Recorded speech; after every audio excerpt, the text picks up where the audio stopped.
So here's a question that's probably cost you hundreds of dollars over your lifetime.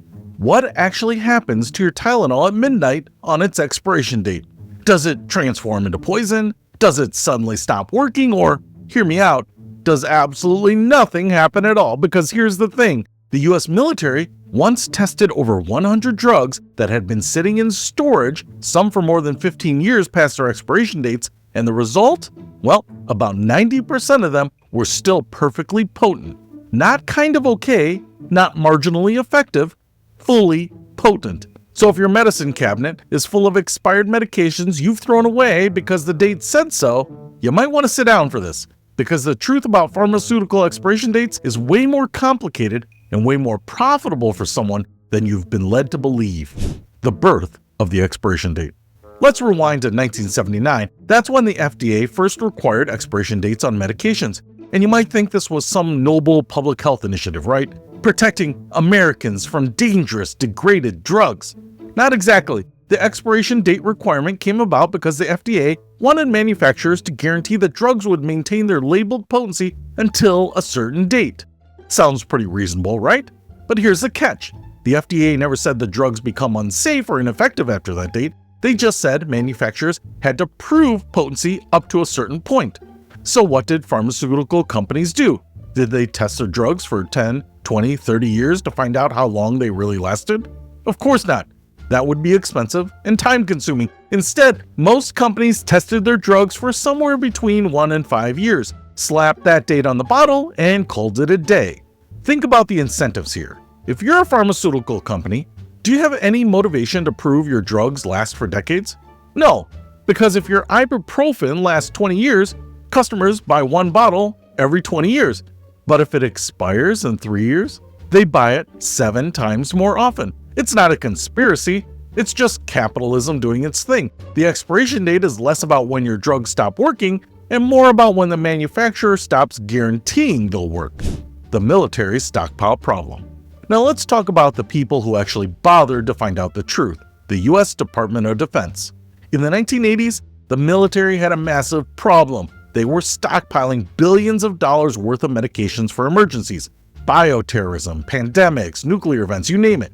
But these drugs kept expiring, which meant they had to throw them out and buy fresh ones. We're talking about replacing entire warehouses full of medication every few years. Someone in the Pentagon finally asked the obvious question: are we actually throwing away perfectly good drugs? So in 1986, the military started the Shelf Life Extension Program, or SLEP.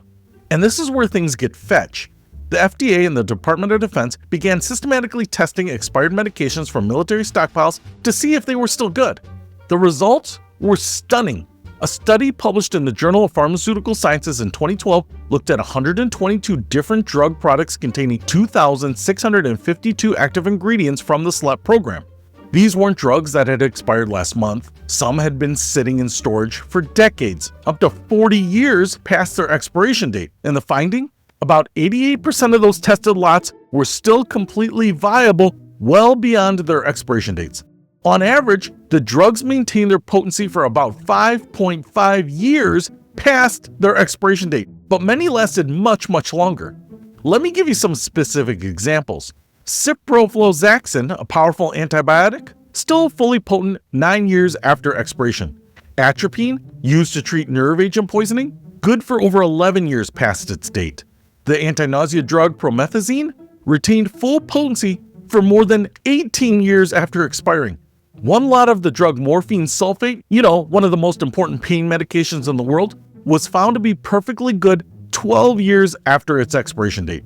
The military has saved over $1.5 billion through this program by extending the shelf life of stockpiled drugs instead of replacing them. That's a billion with a B. But wait, there are exceptions. Now, before you go raiding your grandmother's medicine cabinet from 1987, we need to talk about the exceptions because yes, there are some medications you absolutely should not use after they expire. First up, anything liquid or in solution. This includes eye drops, liquid antibiotics, insulin, and anything you reconstitute with water. These can grow bacteria, lose potency faster, or chemically break down in ways that make them less predictable. The bottle of amoxicillin suspension that your kid didn't finish? Yeah, throw that out when that expires. Nitroglycerin for heart condition? That one actually degrades relatively quickly, and since it's literally a life-saving medication, don't mess around with it. Epinephrine, the stuff in EpiPens, is another exception. It can lose potency over time, and in an anaphylactic emergency, you need it to work at full strength. Though, here's an interesting tidbit. Studies have shown that even expired EpiPens often retain some effectiveness, and in a true life or death emergency with no alternative, an expired EpiPen is better than no EpiPen. Tetracycline antibiotics are the scary one. Old tetracycline can actually break down into toxic compounds that damage your kidneys. This was discovered back in the 1960s, and it's one of the few cases where expired medication can actually harm you. Though modern formulations are more stable, it's still not worth the risk. But here's what's important. These exceptions represent a small fraction of all medications. Most pills, your painkillers, antihistamines, blood pressure meds, statins, are remarkably stable chemicals that sit in bottles, protected from moisture and light, doing absolutely nothing except continuing to be what they are. The science of drug stability. So why do some drugs last so long? Let's get into the chemistry for a second. I'll keep it simple. Most medications are solid tablets or capsules containing stable chemical compounds. These molecules don't just spontaneously decompose because of a calendar date. They break down because of exposure to heat, light, moisture, or oxygen. That's it. Those are the enemies of drug stability. If you store your medications properly in a cool, dry place away from light in their original containers, they're going to last much longer than if you keep them in your bedroom medicine cabinet, which is basically a humid steam room every time you shower. The expiration date assumes you might not store drugs perfectly. It builds in a safety margin. But if you've kept your ibuprofen in a consistent environment, there's very little chemical reason for it to suddenly stop being ibuprofen. Francis Flaherty, a former FDA director of the testing laboratory, told ProPublica in 2017 about the SLEP program. We did a study that looked at the extension of expiration dates of drugs in the military supply system. We tested 100 drugs, both prescription and over-the-counter drugs. The result was that about 90% of them were safe and effective as far out as 15 years past their expiration date. Let me repeat that. 15 years. Flaherty also said something fascinating. The expiration date doesn't really indicate a point at which the medication is no longer effective or has become unsafe to use. It's true the effectiveness of a drug may decrease over time, but much of the original potency still remains even a decade after the expiration date. The waste problem. Now let's talk about the staggering amount of waste this creates. According to a study in the journal Environmental Health, Americans dispose of approximately $5 billion worth of unused prescription medications annually. That's not just expired stuff, that's all unused meds. But a huge portion of that is people dutifully throwing away drugs because the date said to. Hospitals face even a bigger problem. They're often required by policy to discard medications once they expire, even though many of these drugs were stored under perfect conditions and are almost certainly still effective. One study found that a single hospital discarded $2.7 million worth of expired drugs in just 1 year. During the COVID-19 pandemic, some hospitals actually got special permission to use certain expired medications because supply chains were being disrupted. And guess what? The drugs worked perfectly fine. The developing world connection. Now, you might have heard a rumor that expired drugs are being used in low-income areas and in third-world nations. The rumor you've heard contains a kernel of truth, but it's not quite as simple as pharmacies just shipping expired pills to developing nations. What actually happens is more nuanced. Organizations like the World Health Organization and various NGOs do sometimes distribute medications that are close to or recently past their expiration dates to areas experiencing humanitarian crises or severe shortages. The logic is, a recently expired antibiotic is better than no antibiotic at all when someone has a life-threatening infection. There have been documented cases of this. After Hurricane Katrina, for example, there were discussions about using military stockpile medications that were technically expired but confirmed viable through the SLEP testing. However, the idea that there's some systematic pipeline funneling your CVS returns to Africa is largely not true, at least not in any official capacity. Most unused medications collected through take-back programs are incinerated, both for safety reasons and to prevent diversion to illegal markets. That said, there is a legitimate debate in global health circles about whether expired medications could be safely used in resource-poor settings if properly tested. Some experts argue that the Western luxury of disposing of drugs that might still be 95% potent is unconscionable when millions of people lack access to basic medications. But others counter there's no quality assurance once the drugs leave regulated channels, and the risk of distributing ineffective medication, especially antibiotics that might promote resistance if they're weak, outweighs the benefits. It's messy, and there's no simple answer. What the experts say.